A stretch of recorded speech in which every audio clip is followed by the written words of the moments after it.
Bismillahirrahmanirrahim.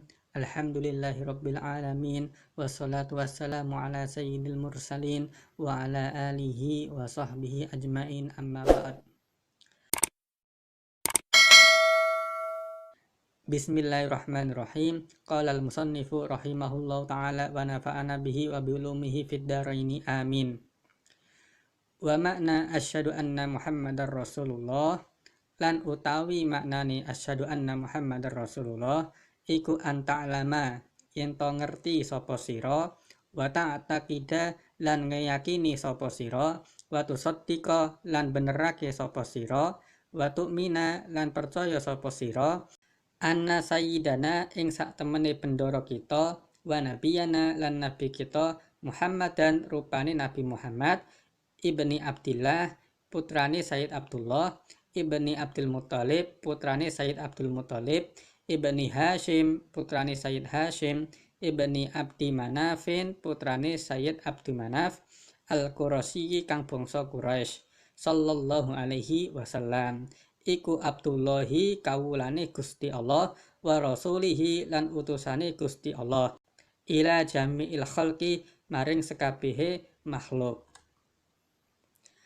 Wa makna asyhadu anna Muhammadar Rasulullah, adapun maknanya lafaz asyhadu anna Muhammadar Rasulullah yaitu anta'lama engkau mengetahui wa ta'taqida dan engkau meyakini wa tusaddiqa dan engkau membenarkan wa tu'mina dan engkau mempercayai anna sayyidana bahwa sesungguhnya sayyid kita junjungan kita wa nabiyana dan nabi kita Muhammadan yaitu Nabi Muhammad ibni Abdillah putranya Sayyid Abdullah ibni Abdul Muthalib putranya Sayyid Abdul Muthalib ibni Hashim putranya Sayyid Hashim ibni Abdi Manafin putranya Sayyid Abdi Manaf al-Qurasyi yang bersuku bangsa Quraisy sallallahu alaihi wasallam. Abdullahi yaitu Nabi Muhammad adalah hambanya Allah wa rasulihi dan utusannya Allah ila jami'il khalqi kepada seluruh makhluk. Jadi makna daripada lafaz asyhadu anna Muhammadar Rasulullah ini adalah seakan-akan kita berkata bahwasanya saya mengetahui dan saya meyakini dan saya membenarkan dan saya mengimani atau mempercayai bahwasanya Nabi kita Muhammad bin Abdullah dan seterusnya itu adalah hambanya Allah dan juga utusannya Allah kepada seluruh makhluk. Selanjutnya wulida bi Makkah dan lahirake sapa Nabi Muhammad ing dalam kota Mekah. Wa bu'itsa lan den utus sapa Nabi Muhammad biha kelawan kota Mekah. Wa hajara lan hijrah sapa Nabi Muhammad ilal Madinati maring kota Madinah. Wa dufina lan den kubur sapa Nabi Muhammad fiha ing dalam kota Madinah. Wa annahu lan setuhune Nabi Muhammad sallallahu alaihi wasallam iku shadiqun wong kang bener fi jami'i ma ing dalem sekabehe barang akhbaro kang cerita sapa nabi bihi kelawan ma famin dalika mongko iku saking ma adzabul qabri utawi cerita siksa kubur wa naimuhu lan kenikmatan kubur.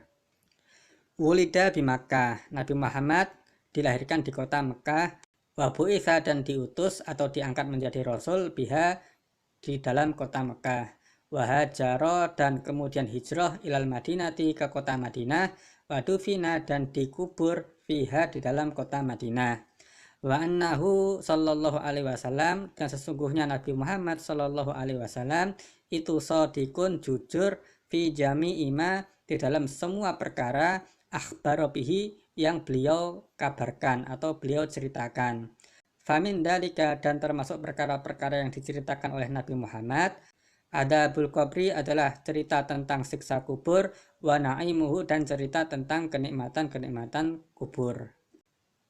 Dan termasuk bagian daripada kita percaya kepada Nabi Muhammad adalah kita juga mempercayai beberapa perkara yang terikat kepada Nabi Muhammad. Di antaranya adalah bahwasanya beliau ini dilahirkan di kota Mekah al-Mukarramah.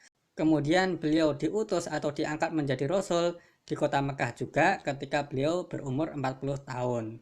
Setelah itu beliau berdakwah di kota Mekah sampai akhirnya beliau hijrah ke kota Madinah. Dan kemudian meninggal di kota Madinah dan dikuburkan di dalam kota Madinah. Nah, di sini ada hal-hal yang mudah untuk kita hafalkan. Jadi beliau ini, Nabi Muhammad, dilahirkan di kota Mekah pada hari Senin tanggal 12 Rabiul Awal. Kemudian beliau meninggal di kota Madinah itu juga pada hari Senin tanggal 12 Rabiul Awal. Jadi tanggal lahir beliau dengan tanggal kematian beliau itu sama, yaitu 12 Rabiul Awal, dan harinya juga sama, yaitu sama-sama hari Senin. Kemudian beliau diangkat menjadi Rasul itu juga pada hari Senin, dan hijrah ke kota Madinah itu juga pada hari Senin. Jadi semua kejadian ini itu semuanya terjadi pada hari Senin. Selanjutnya termasuk bagian daripada iman kepada Nabi adalah kita mempercayai bahwasanya Nabi Muhammad itu berkata jujur di setiap apa yang diucapkannya. Jadi termasuk misalnya cerita beliau mengenai adab kubur dan cerita beliau mengenai kenikmatan kubur. Nah, itu perlu untuk kita percayai walaupun memang belum ada satupun orang yang masih hidup di dunia ini yang pernah mengalami atau mengetahui kejadian di dalam kubur, karena itu kan alam setelah alam dunia. Nah, Nabi Muhammad menceritakan hal-hal yang berkaitan dengan adab dan siksa kubur, maka kita harus mempercayainya sebagai bagian iman kita kepada beliau. Kemudian wasu'alul malakaini lan pitakon malaikat loro, mungkarin rupane malaikat mungkar, wa nakirin lan malaikat nakir. Wal ba'tsu lan tangi sangka kubur, wal hasru lan kumpule menungsa, wal qiyamatu lan dina kiamat, wal hisabu lan hitungan amal, wasawabu lan ganjaran, wal iqabu lan siksa, wal mizanu lan timbangan amal, wan naru lan neraka, wasiratu lan jembatan, wal khaudu lan telaga, wasyafa'atu lan syafaat, wal jannatu lan swarga, wal khuludu lan langgeng, war ru'yatu lan ningali lillahi maring Allah subhanahu maha suci Allah wa ta'ala lan maha luhur Allah fil jannati ing dalam swarga, wa antuk mina lan yen to percaya sapa sira bi malaikatillah kelawan malaikate Allah, wa rasulihi lan utusane Allah, wa kutubihi lan pira-pira kitabe Allah, wa bil qadari lan kelawan pesten utawa takdir, khairihi baguse qadar, wa syarrihi lan eleke qadar, minallahi hale tetep saking Allah taala maha luhur Allah. Wa annahu lan sak temene Nabi Muhammad sallallahu alaihi wasallam iku khatamun nabiyina pungkasane para nabi, wa sayyidu waladi Adam lan dadi bendorone anak turune Nabi Adam ajmain halis kabehane. Wa su'alul malakaini dan pertanyaan dua malaikat mungkarin yaitu malaikat mungkar, wa nakirin dan malaikat nakir, wal ba'tsu dan hari kebangkitan, wal hasru dan hari dikumpulkannya semua makhluk, wal qiyamatu dan hari kiamat, wal hisabu dan hari perhitungan, wasawabu dan adanya pahala, wal iqabu dan adanya dosa atau siksa, wal mizanu dan adanya timbangan amal, wan naru dan adanya neraka, wasiratu dan adanya jembatan, wal khaudu dan adanya telaga, wasyafa'atu dan adanya syafaat atau pertolongan, wal jannatu dan adanya surga, wal khuludu dan adanya keabadian, war ru'yatu dan melihat lillahi kepada Allah subhanahu wa ta'ala maha suci dan maha luhur Allah fil jannati di dalam surga. Wa antuk mina dan engkau juga wajib mengimani bi malaikatillahi kepada malaikat-malaikat Allah, wa rasulihi dan rasul-rasul Allah, wa kutubihi dan kitab-kitab Allah, wa bil qadari dan kepada takdir Allah, khairihi baik yang baik, wa syarrihi maupun yang buruk, itu minallahi ta'ala adalah dari Allah subhanahu wa ta'ala. Wa annahu dan sesungguhnya Nabi Muhammad sallallahu alaihi wasallam itu khatamun nabiyyin penutup daripada para nabi, wa sayyidu waladi Adam ajmain dan pemimpin dari manusia seluruhnya. Jadi termasuk dari hal-hal atau perkara-perkara yang diceritakan oleh Nabi Muhammad yang wajib untuk kita benarkan dan juga kita percayai adalah mengenai soalul malakaini, yaitu pertanyaan dua malaikat di alam kubur yang bernama malaikat mungkar dan malaikat nakir. Jadi secara ilmiah memang tidak ada bukti-bukti mengenai kebenaran perkara yang diceritakan oleh Nabi ketika di alam kubur maupun di alam akhirat, karena itu kan kejadiannya adalah setelah kita keluar dari alam dunia ini.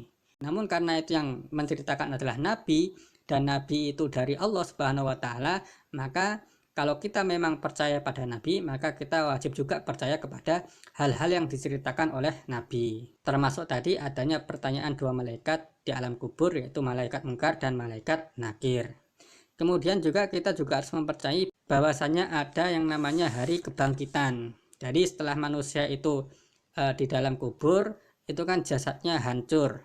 Nah, kemudian setelah hari kiamat itu nanti jasadnya ini akan diutuhkan kembali, kemudian dibangkitkan dari kuburnya. Walhasru, dan kemudian ada hari perkumpulan. Jadi semua manusia dari zamannya Nabi Adam sampai manusia terakhir sebelum hari kiamat nanti, itu semuanya akan dikumpulkan di dalam suatu tempat bernama Padang Mahsyar. Kemudian termasuk ceritanya Nabi adalah adanya hari kiamat dan juga adanya hari perhitungan amal. Jadi kelak di akhirat nanti semua amal kita, baik yang buruk dan yang baik, itu semuanya tidak akan luput dari perhitungan Allah Subhanahu wa Ta'ala. Kemudian adanya as-sawab atau pahala. Jadi setiap kebaikan pasti akan mendapatkan pahala. Kemudian ada juga al-iqab, yaitu dosa atau siksa. Jadi setiap keburukan yang kita perbuat pasti akan ada dosa atau siksa di baliknya yang harus kita terima. Kemudian al-mizan, yaitu timbangan amal. Jadi amal baik dan amal buruk kita itu akan ditimbang. Apabila amal baik kita itu lebih berat, otomatis kita termasuk ke dalam golongan orang yang selamat. Sebaliknya, jika amal buruk kita itu yang lebih berat, maka kita termasuk kepada golongan orang-orang yang celaka. Na'udzubillahi min dalik. Kemudian an-nar atau neraka. Jadi kita juga harus percaya adanya neraka. Kemudian as-sirat atau jembatan. Itu juga harus kita percayai bahwasanya kelak di akhirat itu ada jembatan yang membentang tepat di atas neraka jahanam. Dan semua manusia itu wajib untuk melewati jembatan tersebut. Nah, jika manusia itu bisa melewatinya, maka dia akan selamat. Namun sebaliknya, jika dia tidak bisa melewatinya dan terjatuh, maka dia akan masuk ke dalam neraka Allah Subhanahu wa Ta'ala. Na'udzubillahi min dalik. Kemudian al-khawdu, yaitu telaga. Jadi setelah manusia itu melewati jembatan, mereka akan mendapatkan sebuah telaga, yang mana ketika orang itu minum dari telaga tersebut, maka dia tidak akan haus selamanya. Kemudian asy-syafa'atu, yaitu pertolongan. Jadi perlu juga untuk kita yakini bahwasanya kelak di akhirat itu ada yang namanya syafaat atau pertolongan. Dan pertolongan yang paling besar atau yang paling agung adalah pertolongan yang diberikan oleh Nabi kita, yaitu Nabi Muhammad Shallallahu Alaihi Wasallam. Kemudian al-jannatu, surga, itu juga harus kita yakini keberadaannya. Dan al-khuludu, yaitu kekal dan abadi. Jadi kita harus percaya bahwasanya kelak kehidupan di akhirat itu adalah kehidupan yang kekal dan kehidupan yang abadi. Jadi kalau kita nanti kelak masuk surga, amin Allahumma amin, itu maka kita akan abadi selamanya di dalam surga. Kemudian ar-ru'yah lillahi subhanahu wa ta'ala, yaitu adanya melihat kepada Allah Ta'ala. Jadi orang-orang Islam, orang-orang mukmin yang selamat, maka dia bisa melihat langsung kepada Allah Subhanahu wa Ta'ala. Dan tentunya melihat kepada Allah ini tidak bisa kita bayangkan seperti apa, karena hakikatnya hanya Allah yang tahu bagaimana dan seperti apa. Namun itu juga perlu kita yakini karena itu adalah cerita atau kabar yang dibawa oleh Nabi Muhammad. Dan melihat kepada Allah ini termasuk nikmat yang terbesar yang diterima oleh setiap orang mukmin. Kemudian selain kita beriman kepada Allah dan Nabi Muhammad, kita juga harus beriman mengenai adanya malaikat-malaikat Allah. Jadi ada banyak sekali malaikat yang Allah ciptakan, itu wajib kita percayai. Dan dari sekian banyak malaikat tersebut, ada 10 malaikat yang perlu untuk kita ketahui, yaitu Jibril, Mikail, Israfil, Israel, Raqib, Atid, Munkar, Nakir, Malik, dan Ridwan. Kemudian kita juga harus percaya kepada utusan-utusan Allah yang lain. Jadi ada nabi-nabi Allah dan juga rasul-rasul Allah yang begitu banyak, itu wajib juga kita percayai. Jadi menurut ulama, nabi yang pernah diutus oleh Allah Subhanahu wa taala itu berjumlah 124.000. Jadi ada banyak sekali nabi. Di antara 124.000 itu ada 313 yang diangkat menjadi rasul. Jadi setiap nabi itu belum tentu rasul, tapi setiap rasul itu adalah nabi. Karena nabi dan rasul ini dua-duanya sama menerima wahyu dari Allah. Hanya saja rasul ini membawa syariat tersendiri dan dia juga wajib menyampaikan risalahnya kepada semua umatnya. Berbeda dengan nabi. Kemudian kita juga harus mempercayai kepada kitab-kitabnya Allah, yaitu Al-Quran tentunya. Dan selain Al-Quran dulu juga ada kitab Injil, kitab Taurat, dan kitab Zabur. Namun dari semua kitab ini, yang wajib kita yakini kebenaran isinya hanyalah Al-Quran saja, karena Al-Quran ini tidak berubah dari sejak awal diturunkannya sampai sekarang. Berbeda halnya dengan kitab-kitab yang lain, itu sudah banyak yang dirubah dan diganti oleh orang-orang Yahudi dan orang-orang Nasrani.